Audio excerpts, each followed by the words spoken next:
Ma première morsure, on peut pas vraiment dire que j'ai été mordue, mais j'ai tenu entre mes mains les cendres de Dracula. C'est un petit cercueil comme ça, et je crois que ça m'a marqué à vie. Ce qui est un peu une arme pour moi, c'est de me dire, ça n'existe pas, si vous voulez, cette espèce d'autodéfense. Est-ce que je fréquente des vampires? Est-ce que j'en ai rencontré dans des paroisses, par exemple? Est-ce que j'en ai rencontré dans la vie? Oui, c'est vrai, je suis en contact avec des vampires, mais ce ne sont pas forcément ceux de Hollywood. Il y a les vampires qui se considèrent comme vampires sanguins, donc ils boivent du sang, effectivement, comme le nom l'indique. Et les vampires psychiques, qui disent se nourrir de l'énergie psychique des humains autour d'eux. On cherche à échapper, au fond, à la mort. Une société qui est mortifère, anxiogène. D'une certaine manière, le vampire échappe à ça. Il est éternel.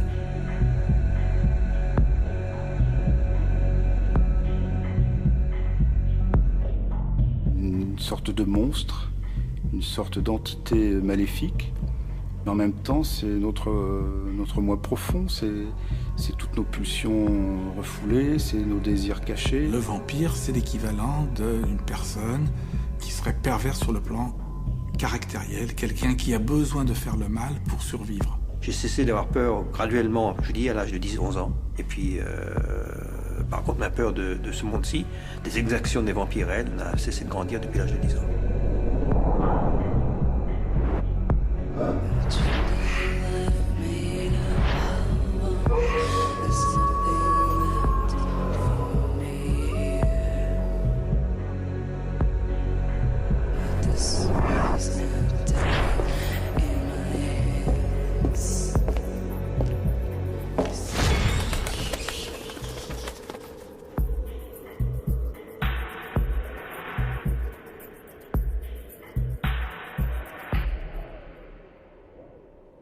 Je suis un vrai vampire. Certains pensent que j'existe, d'autres non. Je n'ai pas d'âme, mais j'influence la race humaine. Ma quête et mon plaisir seraient de savoir pourquoi et comment. Il y a des siècles que je vis comme cela, seul, au milieu des mortels. Depuis mon réveil dans ce cimetière, je descends en ville chaque nuit pour me nourrir. Pourquoi uniquement la nuit? Je ne sais plus. Mais dès que le jour disparaît, j'ai faim, terriblement faim. Je me rends dans les endroits où je peux facilement passer inaperçu. Je me fonds dans la foule et m'installe au bar pour y traquer une proie humaine que je pourrais consommer tranquillement plus tard, durant la nuit. Car je suis un prédateur. Je me situe au sommet de la chaîne alimentaire. C'est ce que disent en général les humains des vampires. Mais cette nuit-là, une fois ma faim apaisée, je me mis en quête de savoir qui j'étais et d'où je venais. Trop de questions sur ma solitude restées sans réponse. Cette terrible solitude dont l'origine m'échappe et qui me pèse chaque jour davantage. Suis-je vraiment le seul de mon espèce à errer dans cette ville ?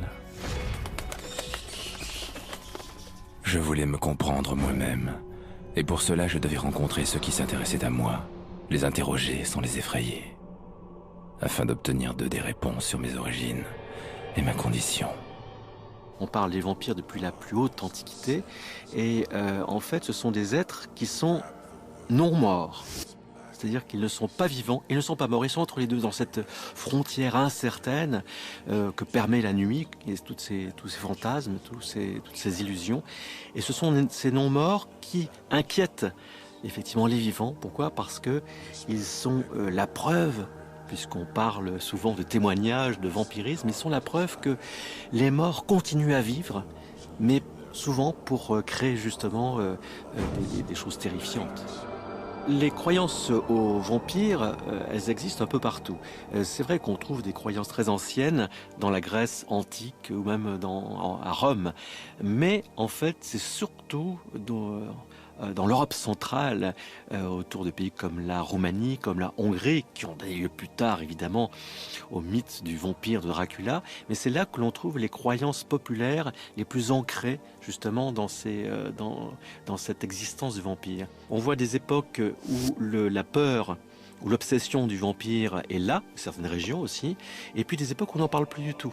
C'est comme s'il disparaissait, mais il ne disparaît pas, il dort. Le vampire dort de son sommeil éternel dans son cercueil au fond d'une cave ou au fond d'une crypte, et parfois il se réveille. Quand il se réveille, il revient parmi les vivants, et on le reconnaît par le fait que justement il ne s'intègre pas. Pourquoi ? Parce qu'il a peut-être cette mémoire des temps très anciens, il a cette obsession de lui-même qu'il ne peut pas se donner à l'autre. Il prend, le vampire c'est lui qui prend, celui qui suce le sang et la vigueur de l'autre, il ne donne rien. Je crois que c'est comme ça qu'on peut définir le vampire, c'est celui qui prend et qui ne donne pas. Ne donnant pas, il ne donne rien de lui, même pas sa vie, même pas sa mort. Et donc il reste là en sommeil, tapis. Et de temps en temps il apparaît, il disparaît, il revient. On parle du vampire, on parle aussi de la vampire. Elle est aussi présente, la vampire femme. Elisabeth Bathory, cette comtesse hongroise qui se baignait dans du sang de vierge pour garder l'éternelle jeunesse, est le pendant féminin du comte Dracula. Il y a Vampirella, il y a Carmilla, qui est la première vampe de la littérature. C'est cette femme qui est un peu la femme araignée, en quelque sorte. C'est-à-dire la femme qui attire, qui prend, qui mord, qui suce le sang, qui suce l'énergie vitale et qui ne donne rien, qui reste éternelle, elle aussi, qui reste immortelle, parce qu'elle se nourrit en fait des autres, et notamment des hommes. Le vampire, traditionnellement, on allait le chasser là où il se repose, c'est-à-dire dans sa tombe. Alors, il y avait plusieurs moyens. Mettre de l'ail dans la bouche, ou dans les oreilles, dans les différentes parties du corps. Il y avait une autre façon aussi, c'était de le lier tout simplement, de l'attacher. Lui attacher les jambes, lui attacher les pieds. Il y a également bien sûr le crucifix, il y a l'eau bénite, il y a tous les éléments de la religion, de l'église. Évidemment, la meilleure façon c'était celle du pieu. Du pieu, du pâle en quelque sorte, parce que faut se souvenir que le modèle historique de Dracula, c'était Vlad Tepes, Vlad Dracul, Vlad l'Empaleur, qui en fait faisait subir le supplice du pâle à ses victimes. Et bien en fait, ce pâle, il se retrouve dans le pâle, dans le pieu qui effectivement perce le cœur du vampire.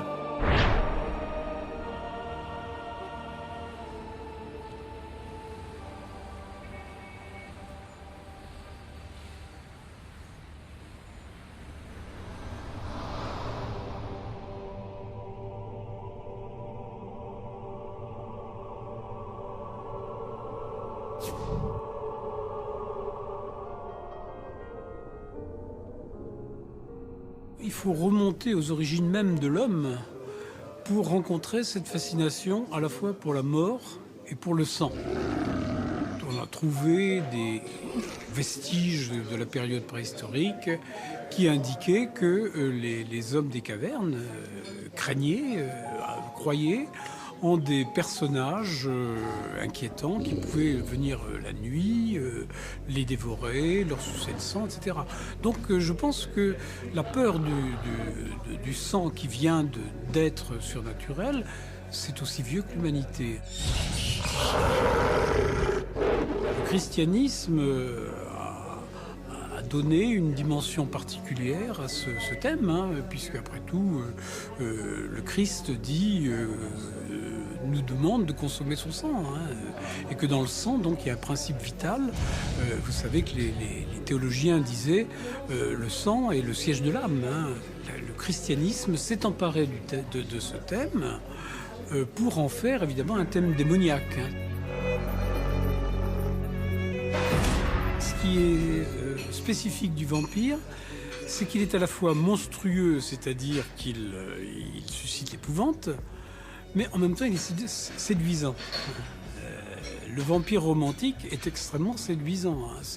C'est véritablement le héros byronien qui est maudit des hommes, maudit de Dieu, mais qui a une certaine superbe, qui a un certain panache, et devant lequel on est finalement, on a une certaine admiration. Si bien que tous les vampires de cette époque, jusqu'à Bram Stoker, sont des êtres extrêmement séduisants. Et il est facile, évidemment, de succomber à leur charme.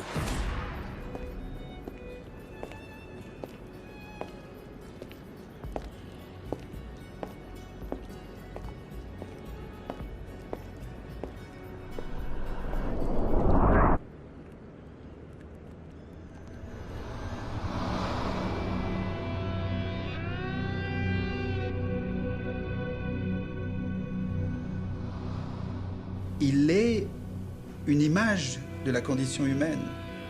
Donc on imagine bien que si on se saisit de cette thématique, nous sommes... Quelque chose qu'on apprend très vite quand on est un petit homme, c'est qu'on est mortel. C'est l'idée de la mort. Et c'est une idée inacceptable. Alors le vampire, ça peut être à la fois quelqu'un qui est condamné à errer. Il n'a pas de sépulture, d'une certaine manière. Il n'est pas inhumé. Donc, c'est pas une créature de Dieu. Il n'a pas été accepté dans le royaume du ciel. C'est une créature du diable. Et il doit se nourrir de jeunesse, de sang. Mais la jeunesse, c'est le sang qui bouillonne. Donc, il profite de nous. C'est un prédateur. En même temps, il a quelque chose que nous n'avons pas et qui nous fait rêver, puisque nous avons peur de la mort. Il est immortel. L'immortalité, c'est la connaissance, c'est le savoir. Donc, il a des siècles de connaissances. Alors, on peut imaginer que c'est un immense musicien, c'est un alchimiste, c'est un philosophe. Il écrit. Il réfléchit, il connaît des choses. C'est extrêmement séduisant. La séduction par la connaissance. Cette connaissance que je sens en moi, mais qui m'échappe à chacun de mes réveils. Je vois bien que les mortels en savent long sur les vampires, et qu'ils consignent tout leur savoir dans leurs livres. Mais je trouve amusant que le livre vampirique le plus important à leurs yeux soit un roman, Dracula. Un personnage de fiction. J'ai probablement dû rencontrer son auteur à l'époque. Tous les clichés qu'on a sur les vampires sont nés avec le Dracula de Bram Stoker. Il y a évidemment des choses qu'il a reprises de la tradition. Le vampire est forcément un être qui sort du cercueil, qui craint l'ail, qui ne peut pas se déplacer à la lumière du soleil. Mais Stoker a rajouté plein d'autres choses, la peur des miroirs, le fait de ne pas pouvoir franchir une étendue d'eau. Enfin, il y a plein de petits détails comme ça qui ont constitué finalement le mythe qu'on connaît aujourd'hui. Dracula, c'est vrai que c'est la réunion de deux mythes importants de notre civilisation. C'est Don Juan et c'est Faust. Faust parce qu'il a l'immortalité et Don Juan parce que c'est un séducteur. Dracula, c'est un séducteur des ténèbres. Il a absorbé ces deux choses pour les incarner toutes les deux à la fois. Pour moi, Dracula, c'est aussi autre chose. C'est vraiment je crois que c'est peut-être le plus important. Enfin, à mon sens, c'est le plus important. Je crois que Dracula, les vampires en général, mais Dracula en particulier, c'est le symbole de l'autre, c'est le symbole du marginal. C'est-à-dire, Dracula, c'est quelqu'un qui est vu par la société victorienne comme dangereux, comme pervers. Pourquoi ? Parce qu'il ne se plie pas au code de la société bien pensante. Il a ses propres codes, apparemment il vit très bien comme ça. Et justement, c'est pour ça qu'il est dangereux, parce qu'il est un exemple à ne pas suivre.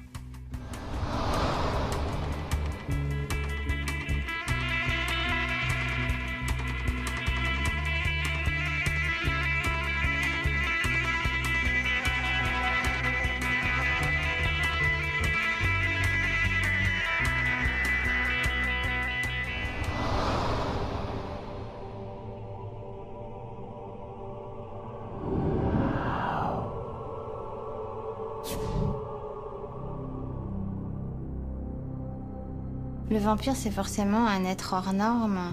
Alors soit il y a des vampires totalement individualistes, comme Dracula, en tout cas dans le roman de Bram Stoker, qui ont envie d'être seuls, pas forcément tout seuls, mais ils veulent asservir les autres. Donc lui, il va choisir la capitale londonienne pour faire des esclaves.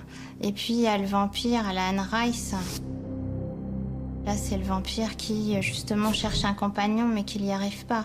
Même s'il trouve un compagnon, il va se transformer, il va perdre cette étincelle d'humanité. Et puis, il y a un des romans qui a été aussi déclencheur dans ma recherche, c'est « Je suis une légende » de Richard Matheson, où on voit toute l'espèce humaine qui mute, qui devient des vampires, à l'exception d'un seul. C'est celui qui reste un humain et c'est lui qui devient un monstre. Et donc, ça nous montre quand même que le vampire... Les écrivains ont voulu aussi traiter de la tolérance à travers lui. C'est ça qui m'a intéressée. Le vampire, il attire forcément parce que déjà, il est immortel. En plus, beaucoup de vampires, aussi bien en littérature qu'en cinéma, restent éternellement beaux, jeunes, ou en tout cas peuvent le redevenir. Donc on a tous peur de la mort. Et puis, il y a cette dimension qui est donnée au cinéma, et puis avec les vampires d'Anne Rice, ou en littérature de Fred Saberhagen, qui reprend Dracula, mais de son point de vue, où on montre que le vampire peut sublimer l'amour, que l'amour va devenir plus fort que la mort. Ça peut être une fusion dans l'éternité. Le vampire représente toujours nos angoisses, selon les époques. Alors, c'est vrai que... Quand c'est Bram Stoker qui écrit, on lui présente une croix, il s'enfuit, on l'asperge d'eau bénite, il brûle. Mais de nos jours, finalement, un prêtre lui fera beaucoup moins peur qu'un psychanalyste, qui risque de briser en lui sa carapace de monstre, et donc de devenir humain. Ça évolue avec notre époque. Le vampire aussi, il s'adapte. C'est vrai qu'il me faut peu de temps pour m'adapter aux humains, à chacun de mes réveils. À quelques détails près, ils ne changent pas beaucoup d'une époque à l'autre. Leur religion, ça, je la connais depuis toujours. De même que je connais le pouvoir de leurs symboles qui m'effrayait jadis. Mais je dois dire que cette histoire de psychanalyste m'intrigue. Le vampire, en général, n'a pas une tête de vampire. D'ailleurs, dans le livre, le comte Dracula est une personne très respectable. On l'appelle Monsieur le Comte. Certes, il est un peu étrange, mais c'est quelqu'un qui ne fait absolument pas peur. Quand le jeune, comment il s'appelle, Jonathan Harker se présente au château de Dracula, il part pas en poussant des cris. Au contraire, il est accueilli merveilleusement bien. Entré, il dit « Ah, quel merveilleux spectacle, quel accueil, quelle belle table ». Donc le vampire, c'est quelqu'un qui n'a pas une tête de vampire. Si on prend une métaphore, le grand harceleur dans un bureau, ou même un grand dictateur n'a pas une tête de vampire. Il a fallu qu'il se fasse élire, ou en tout cas accepté par une partie de la population. Alors ça, c'est la première chose. La deuxième chose, c'est la séduction qu'ils exercent. Si vous prenez, je ne sais pas, un des plus grands vampires qu'on puisse imaginer, Adolf Hitler, il faut voir comment il a pu séduire le peuple allemand et le placer sur son entière domination, le fasciner. Le but du vampire, c'est de petit à petit d'anéantir l'autre en tant que personne et d'en faire sa propre chose, en utilisant tout un tas de techniques. Les techniques sont toujours les mêmes. Donc au début, je vous ai parlé de séduction, qui est presque de l'envoûtement. Et puis ensuite, il y a tout un discours qui embrouille les gens. Ce n'est pas pour rien que Vampire Dracula se dépalace avec un nuage de brouillard que lui-même suscite. Les stratégies, c'est l'embrouille, c'est des manipulations. Ou cette phrase merveilleuse qu'utilise le vampire domestique en disant « Ma chérie, tu es libre, tu peux faire tout ce que tu veux, mais tu n'as pas le droit de sortir, tu n'as pas le droit de t'habiller comme ça, tu n'as plus le droit de travailler, tu n'as plus le droit, tu n'as plus le droit, tu n'as plus le droit, mais tu es entièrement libre, et d'ailleurs, je t'aime. »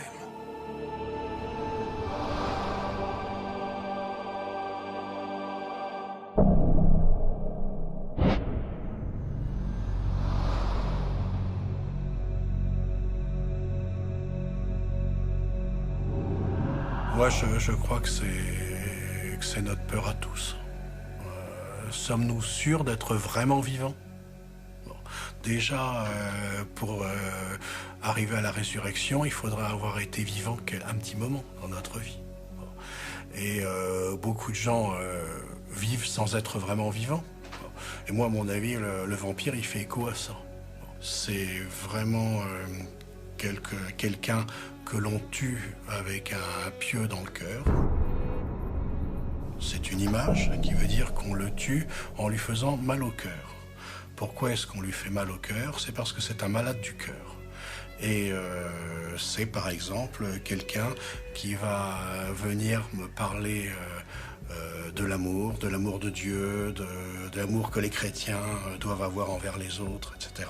Et qui va me parler que de cet amour, de façon presque obsessionnelle. Et je vais, en grattant un peu, m'apercevoir que c'est quelqu'un qui n'aime pas ses enfants, qui n'aime pas sa femme, qui n'aime personne. Et il va essayer de se servir de moi pour que je lui renvoie en miroir la croyance qu'il est capable d'aimer. C'est quelqu'un qui est un véritable obsédé du droit et du dogme, parce que ces gens-là sont souvent très attirés par le dogme. Et donc, dès qu'il y a du dogme ou de la loi ou des principes un peu trop rigides, ça attire ces gens-là. Donc, c'est vrai que j'ai à travailler et à évangéliser des vampires, finalement. Suis-je un monstre sans âme? Un représentant des angoisses et des déviances humaines? C'est pour cela que je suis un mythe, un archétype, un modèle de leurs propres conditions, de leur aliénation.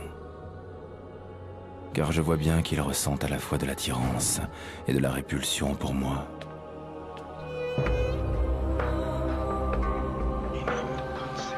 Quant au cinéma qui adore les mythes, mon visage terrifiant n'a cessé d'y apparaître sous de multiples formes, dès le début. Le vampire, avant d'atterrir au cinéma, il est d'abord sur une scène de théâtre. Bram Stoker, et aussitôt, dès qu'il a fini son roman, il adapte son roman au théâtre. Ça dure 3h30 et celui qui possède le théâtre trouve ça abominable, donc il arrête ça tout de suite. Je pense qu'il s'est un peu trop reconnu dans le personnage. Ensuite, le premier film, c'est celui de Murnau, en 22. Mais la veuve de Bram Stoker le fait interdire puisque il n'a pas les droits d'auteur. En plus, il lui a pas demandé la permission. Il n'y a pas le mot Dracula qui est prononcé, mais en tout cas, c'est la même histoire à part la fin, puisque le vampire est quand même amoureux là. Donc, il faut attendre que Dracula tombe dans le domaine public. Bon, le film qui est vraiment important après, c'est en 31 avec le Dracula de Browning. Et là, Bela Lugosi, qui joue dans le film, a joué aussi longtemps au théâtre avant ce rôle-là. Ce vampire, on le présente comme un étranger. Donc il y a la xénophobie ambiante des Américains plongés dans la crise, parce qu'il faut quand même se souvenir qu'il y a eu la chute des cours de Wall Street qui a ruiné l'Amérique et qui a rendu donc les étrangers extrêmement suspects. Et puis il y a aussi la montée de deux puissances en Europe, le fascisme et puis le bolchevisme de l'autre côté. Et donc le vampire se trouve incarner un petit peu tous ces risques. Ce qui s'est passé, c'est que dans les années 30-40, aux États-Unis, il y avait la Société Universal qui a fait des adaptations de tous les grands mythes de la littérature du 19e. Il y a eu Dracula, il y a eu Frankenstein, il y a eu Dr. Jekyll, il y a eu énormément de choses. Il y a eu la momie, le spectre est très large.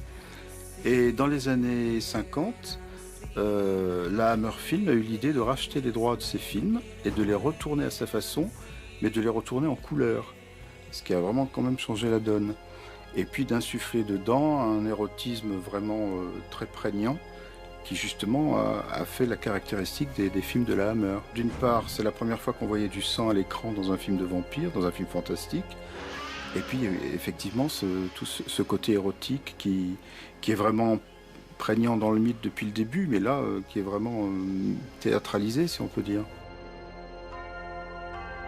Christopher Lee reprend un petit peu le côté romantique du personnage parce que c'est un héros byronien, c'est un héros solitaire qui a un certain charme, qui est grand.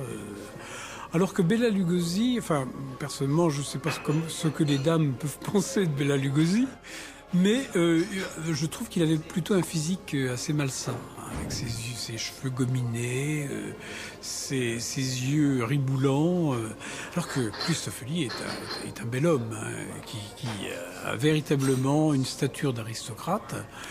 Et donc il va relancer véritablement ce thème du vampire, à tel point que la littérature s'en mêle, et qu'on voit paraître énormément de romans, aussi bien en Europe qu'aux États-Unis, avec des vampires du type de celui qu'incarne Christophe Lee à l'écran.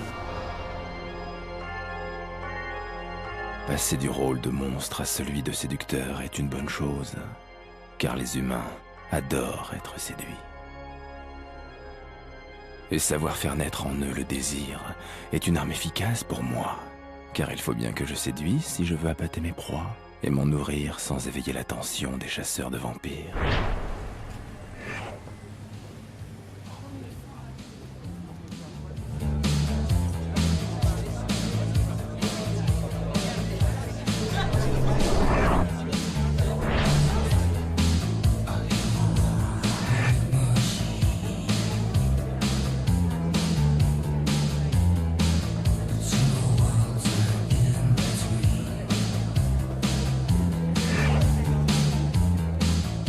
Le vampire, son arme, c'est cette séduction, cette fascination qu'il exerce. En fait, il n'a rien besoin de faire. En réalité, on va vers lui. C'est ça qui est très troublant. D'ailleurs, dans ce mythe du vampire, c'est que le vampire, en fait, il génère un désir. On va vers lui parce qu'il est étrange. Et en fait, après, il prend. Il prend, il ne donne rien en échange. Et c'est le principe de la séduction, en quelque sorte. C'est-à-dire, c'est un prédateur. C'est un prédateur qui avale ses victimes et qui ne laisse rien d'elles. Et les victimes elles-mêmes, et c'est comme ça que s'établit la filière vampirique, deviennent également des vampires. Pour survivre, elles sont obligées d'aller chercher ailleurs cette vitalité qui leur a été volée.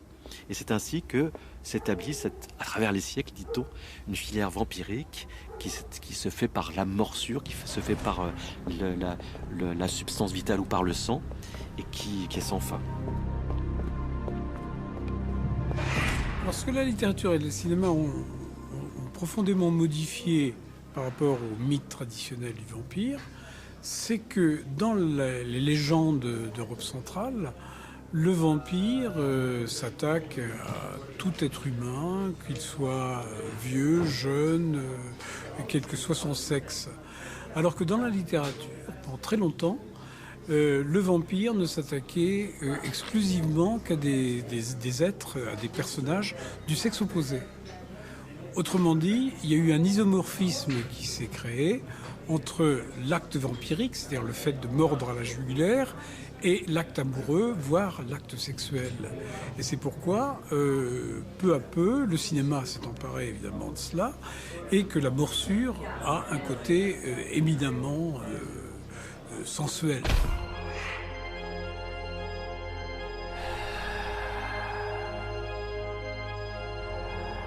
Ce qui est intéressant, c'est que la victime est en même temps partiellement consentante. Parce que finalement, elle s'aperçoit que c'est une espèce de viol, mais un viol qui serait agréable.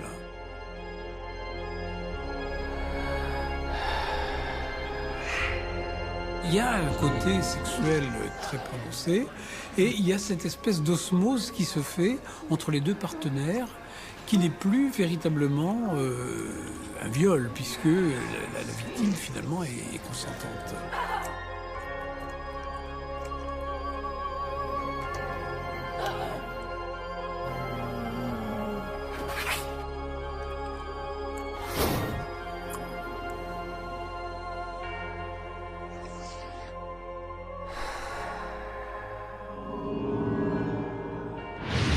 Le vampire, s'il est en haut de la chaîne alimentaire, pour moi c'est possible s'il appartient à une espèce parallèle à la nôtre. C'est comme s'il y avait deux espèces qui avaient cohabité dès le début de l'humanité. Mais ça peut pas être possible s'il a été un humain avant. C'est là où c'est un vrai monstre. S'il meurt et puis qui se met à dévorer ceux qui ont été sa famille, ses amis, ses proches ou même pas ses proches, ça devient un tueur en série. Si on lit un vampire ordinaire, de Suzimaki Charnas. Là, on voit que il est en haut de la chaîne alimentaire. En plus, apparemment, il est le seul de son espèce. Il n'en connaît pas d'autres. Donc, il peut hiberner pour essayer d'oublier les humains qu'il voit. Sinon, il met son statut de prédateur en péril. Il est sans arrêt en péril. S'il laisse les autres l'approcher, comment il pourra les manger? Il n'est pas non plus dénué d'émotions, insensible. Si un lion se mettait à aimer les biches, comment il pourrait les dévorer? Depuis quelques années, on traite un peu le vampirisme par rapport aux grands sujets de société. Il y a eu quelque chose d'effroyable qui a bouleversé tout le monde depuis 20 ans, c'est le sida. Et c'est pas par hasard si les prédateurs sont une sorte d'allégorie du sujet. Et le Dracula de Coppola, c'était très clair. D'ailleurs, je crois qu'il a fait une partie de son slogan publicitaire là-dessus. Donc, ça prouve une fois de plus que c'est un mythe universel qui touche tout le monde et qui avance avec l'évolution de la société en fonction des problèmes qui se posent. David Bowie, il incarne ce vampire moderne qui donc est habillé tout en noir, il y a le rock et puis le côté dandy qui s'entremêlent. Donc des personnages qui sont des marginaux, qui peuvent vivre dans notre société. Je pense qu'ils devront changer souvent de mœurs quand même. Lui, il a le problème de ne pas être immortel. Je trouve que c'est un des plus beaux films de vampires qu'on ait jamais fait, et à la fois sur le fond et à la fois sur la forme, parce que c'est un film esthétique abouti à tous les points.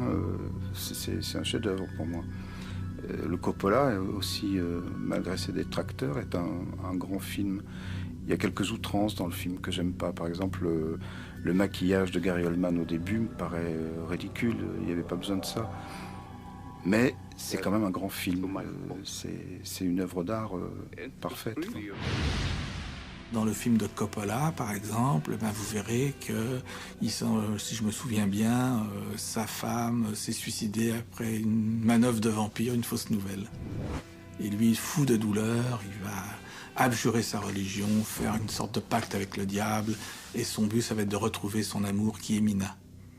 Donc le livre est assez fidèle par l'atmosphère et des tas de choses, mais sur le fond, il est en contradiction complète avec le vrai vampire. Et c'est ça qui fascine. Et dans tous les films,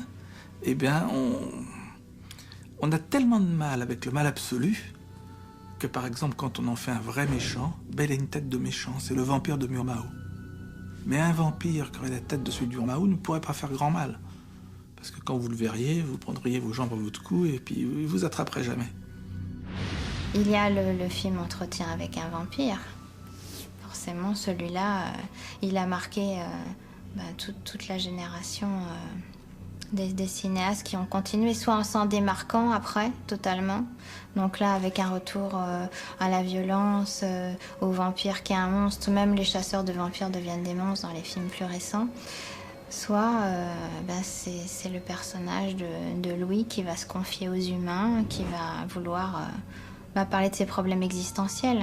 Puis il a osé parler de lui, d'essayer de faire une recherche, de savoir qui il est, qui sont les premiers vampires, est-ce qu'il y en a d'autres de par le monde, c'est une véritable quête. Ce sont des confessions et le vampire nous parle. Et il nous dit ce qu'il est, il nous dit ce qu'il aime, il nous dit ses problèmes et il devient extraordinairement humain. Et donc il ouvre il inaugure toute une génération de vampires qui sont véritablement très proches de nous et auxquels, et ça c'est une chose nouvelle, on peut totalement s'identifier. Alors moi j'ai tout à fait été fan de Aux frontières de l'aube ou Génération perdue. Il y a bien sûr des histoires d'amour où le personnage qui est vampirisé essaye de ne dévorer personne, mais ça va au-delà de ça. On voit vraiment un groupe de vampires qui vit ensemble. Et puis, alors, aux frontières de l'aube, c'est vrai que c'est réversible leurs conditions, puisque si un humain transfuse totalement son sang dans le corps d'un des vampires, il peut redevenir humain. Il y a aussi le personnage de l'enfant dans Frontières de l'aube, qui finalement n'est plus un enfant, mais obligé de rester dans son corps. Dans ces films-là, on a des clans, on peut plus parler tout à fait de la solitude du vampire, alors que dans les romans, même s'il y a des clans, ils n'arrivent pas à se supporter longtemps. Tandis que là, on voit bien qu'ils ont envie de continuer à vivre ensemble. Ce qui les empêche de vivre ensemble, c'est qu'il y a un des personnages du clan qui tombe amoureux d'un humain et qui refuse d'être un vampire. Mais autrement, ils ont l'air bien ensemble. C'est vrai qu'ils ont l'air heureux ensemble, ces petits vampires de cinéma. Mais dans la réalité, c'est tout à fait inconcevable pour une espèce comme la mienne. Car comment pourrions-nous faire pour vivre ensemble sans nous entredéchirer ? Décidément, les humains ne peuvent pas s'empêcher de nous identifier à leurs propres angoisses existentielles.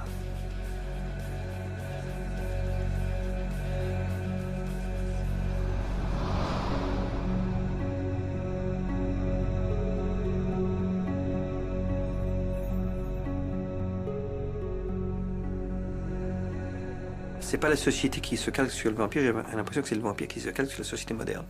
Puisque le vampire a cet avantage-là, c'est qu'on sait pourquoi il agit. Il agit pour survivre. Il n'a jamais été dit au Moyen-Âge, jusqu'au XVIIIe siècle, que le vampire était sadique, par exemple. D'un sadisme avançade. Il fait ça uniquement, c'est un cadavre ambulant qui, pour continuer à se mouvoir, a besoin de sang.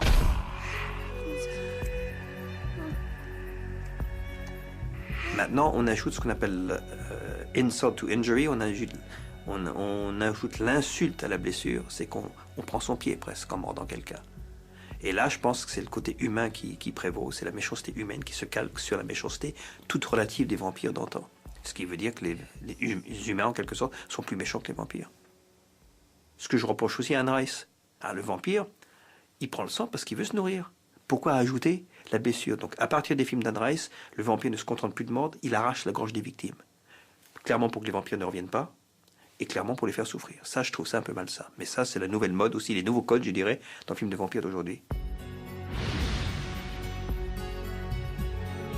Évidemment, ce que les auteurs actuels essaient de faire, c'est de gommer tous les aspects magiques du vampirisme. C'est-à-dire que les vampires n'ont plus peur de l'ail, ce qui était un peu ridicule. Ils ne craignent plus nécessairement les crucifix. Le contact d'une hostie consacrée ne les brûle plus. Le seul tabou qui subsiste, enfin le seul interdit qui subsiste pour eux, la seule impossibilité, c'est de paraître au soleil. Le soleil les carbonise instantanément.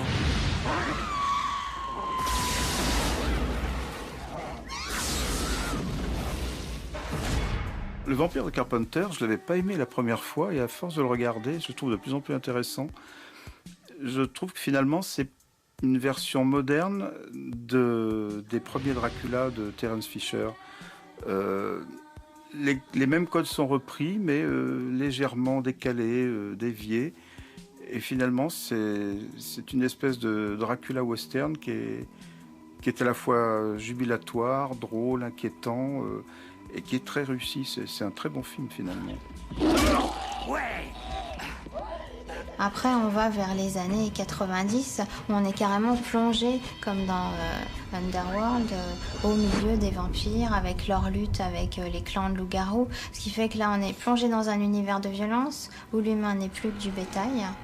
Et on voit par leurs yeux, et finalement, on se sent extérieur. Et là, moi, j'arrive plus à adhérer. Là, je me sens... totalement en dehors, c'est pas le vampire que j'ai envie de voir.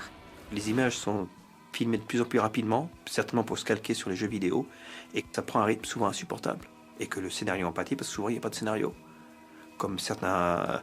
Ce que je reproche à Underworld, c'est que l'histoire était très belle, hein, opposer une génération de loups-garous à une opposition de vampires. Ça, c'était très fort. Ils n'ont pas su l'exploiter, ça. Il y a des petits budgets qui sont très forts, comme Central Park Driver, un chauffeur de taxi vampire qui ne s'attaque aux femmes qui veulent se suicider la nuit. Comme ça, en les immortalisant, il les empêche de se tuer. Ça, c'est une belle histoire d'amour. Comme Blade, qui est un film aussi intéressant. Alors, mais là aussi, on va plus vers ce qui est actuel, soit On est dans l'excès, la violence, soit ce sont des personnages, des super-héros de comics qui sont mis en scène. Et finalement, les cinéastes qui traitent de ces thèmes-là, ils aiment avant tout la bande dessinée, je pense. Même si Blade, ce que j'aime bien, c'est que c'est un humain qui n'est jamais mort. Donc c'est possible d'avoir un vampire qui n'est pas mort. Et on pourrait dire le mot bacille vampirique, comme dans Je suis une légende. Ce qui l'a contaminé, en tout cas, c'est répandu dans son ADN et il est obligé de vivre avec ça. Les chauves-souris qu'on voit dans Van Helsing, on les voit pendant un quart d'heure au moins. Ça coûte cher, donc il faut les montrer. Je ne sais pas si c'est ça qui dépanne le succès d'un film, mais le film en perd son âme. Et c'est vrai que la Hammer Film avait basé ses films sur l'âme, sur l'histoire, sur le scénario, sur l'ambiance. Et ça a cessé d'avoir du succès au début des années 70 parce que les gens voulaient autre chose, les gens voulaient du sang. Mais on va peut-être y revenir, j'espère. À une forme de cinéma plus romantique, en somme.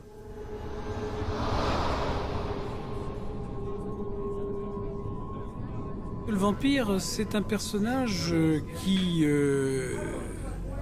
sort de toutes les normes. Et je pense que la jeunesse actuelle, la génération actuelle de jeunes, est un peu déçue par le monde qu'on lui a fait. La société de consommation a bien des attraits, mais elle peut être aussi très monotone. Je pense que les jeunes lecteurs découvre d'autres valeurs à travers ce personnage, à tort ou à raison, mais je pense qu'il y a véritablement une fascination pour le personnage du vampire. Et cela, c'est vrai, particulièrement de ce personnage-là, parce que le loup-garou ou d'autres personnages fantastiques sont loin d'avoir d'exercer le même attrait.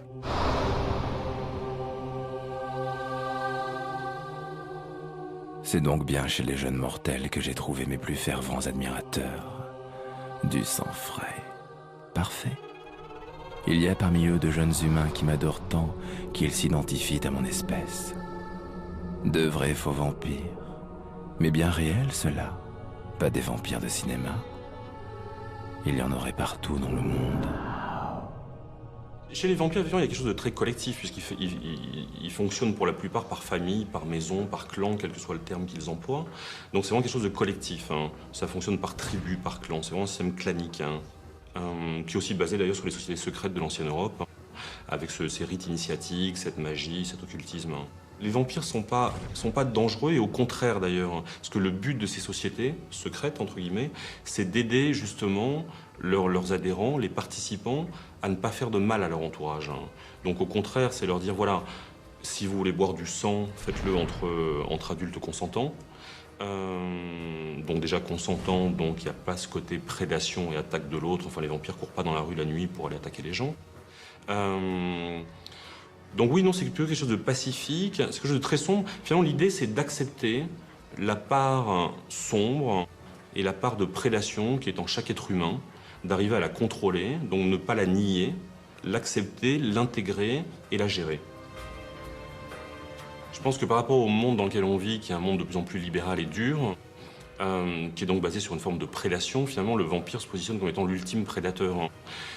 Le vampire est au sommet de la chaîne alimentaire, comme les vampires avec un Y le disent eux-mêmes, nous sommes au sommet de la chaîne alimentaire, donc il se nourrit des humains, ce qui est finalement une sorte de réponse au code de la société actuelle, au fonctionnement de la société actuelle. Et puis dans le vampire, évidemment, il y a Eros et Thanatos, donc l'amour et la mort, ce qui fait que c'est une espèce de prédateur ultime. Ça joue sur le côté sexuel, sur le côté consommation de l'autre, consommation de l'humain. Donc le vampire, finalement, est une créature qui est assez parfaite. C'est une espèce d'ultime prédateur, comme le monstre d'Alien peut être l'ultime prédateur dans l'espace. Le vampire est assez parfait par rapport à aujourd'hui. Et au travers de ce personnage fantastique, c'est aussi une manière de s'échapper de la dureté du quotidien, de la dureté du monde dans lequel on vit.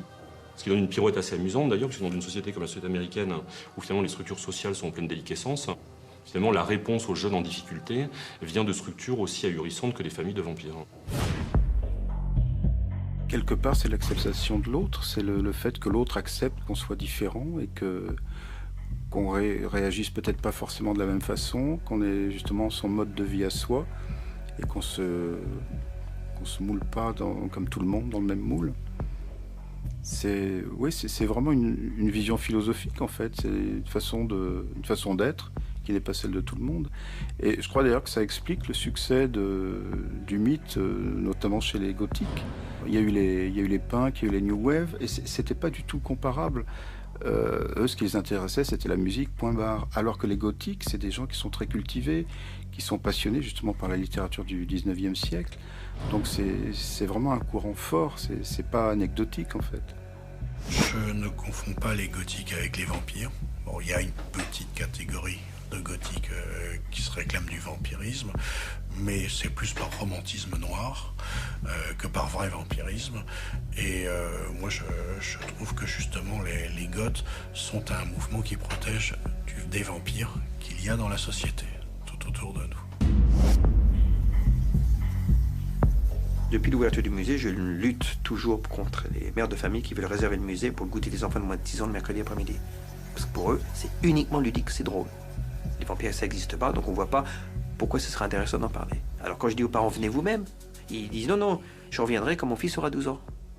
Ils ne comprennent pas l'intérêt métaphorique. Bon, il faut un minimum d'imagination, c'est ce que je demande aux gens. Ils aiment lire, ils aiment se raconter des histoires, ils aiment les histoires. Tout le monde n'a pas de l'imagination, c'est un musée participatif. Ce que je dis correspond à l'imaginaire des gens. C'est souvent très mal perçu d'aimer les vampires, le vampirisme, parce que les gens oublient que derrière, il y a tout un background, si on veut, de littérature, de cinéma, de littérature, de culture. Pour les gens du commun, quand on s'intéresse à ça, c'est que soit qu'on est un peu fêlé, soit qu'on appartient à une secte. Enfin, ça peut pas être quelque chose de normal, ça peut pas être vu comme quelque chose de normal, de naturel. Il y a des étudiants qui viennent pour leurs études, pour faire des mémoires ou des thèses sur les vampires. Il y a des gens qui viennent par romantisme, il y a des gens qui croient aux vampires, il y a des gens qui aimeraient y croire. Il y a des gens qui viennent par curiosité littéraire historique, il y a des gens qui viennent comme exutoire. J'ai beaucoup d'infirmières qui viennent. Infirmières, c'est un métier dur, qui côtoient la mort, et qui ont l'impression peut-être que s'ils croyaient qu'il puisse y avoir un au-delà, qu'on puisse revenir, c'est pas par la formée. Les légendes leur paraissent beaucoup plus immédiates d'accès que les religions. Et beaucoup plus poétiques peut-être. Donc les gens viennent quelquefois pour se libérer, pour se ressourcer, pour avoir de l'espoir. J'ai été étonné au départ de ça, et puis généralement, parce que je leur donne, les histoires que je leur raconte, ça correspond à ça, et ça les aide quelque part. Même les enfants, c'est pas de la psychanalyse, c'est juste en utilisant les légendes elles-mêmes. Il y a un exutoire, il y a une thérapie par les légendes. Si on demande aux plus jeunes pourquoi vous aimez les vampires, ils vont vous répondre parce qu'on aime avoir peur. Mais au-delà de ça, s'ils aiment Buffy contre les vampires, ils aiment pas seulement avoir peur, sinon ils laisseraient pas le vampire Angel ou Spike rentrer chez eux tous les samedis soirs quand ils le regardaient. Non, c'est parce que justement il se bat contre sa condition, donc à la fois il est immortel, beau, jeune, très intelligent, mais en même temps il doit dépasser sa condition. Et ça intéresse les plus jeunes ou les plus âgés aussi d'ailleurs. Regardez ces femmes contemporaines, ces hommes contemporains qui passent leur temps à se regarder dans des miroirs, les miroirs que la publicité leur offre, et qui veulent l'éternelle jeunesse. C'est la société qui nous vend des mythes. Alors le vampire, il s'enrichit de tout ça, puisque lui, par excellence, de toute manière, il échappe au vieillissement. Donc, il peut devenir, si on pousse les choses un peu plus loin, il peut devenir une sorte de, de rêve. Chacun d'entre nous voudrait, à travers la chirurgie esthétique, à travers les antioxydants, à travers les hormones, la DHEA, etc., il veut l'éternelle jeunesse. Il veut être un vampire. On est une société qui veut être vampire. D'ailleurs, c'est ce film sur lequel j'ai commencé à travailler en Amérique en 1983 et que j'essaye toujours de monter. Alors, ce qui devient intéressant, c'est que ça devient pratiquement aussi... je suis rentré moi-même dans le mythe, c'est-à-dire que mon projet reste jeune, riche de potentiel, et je vois vieillir la société autour de moi, et des gens que j'ai voulu caster dans des rôles de jeunes pourraient aujourd'hui jouer des rôles de vieux, Alors, je suis moi-même rentré un peu dans le mythe du vampire, et je deviens moi-même une sorte de vampire. D'ailleurs, j'habite au-dessus d'un cimetière. Moi aussi, je vis au-dessus d'un cimetière où je me cache durant le jour. Ma condition de non-mort m'y emportait à m'installer ici.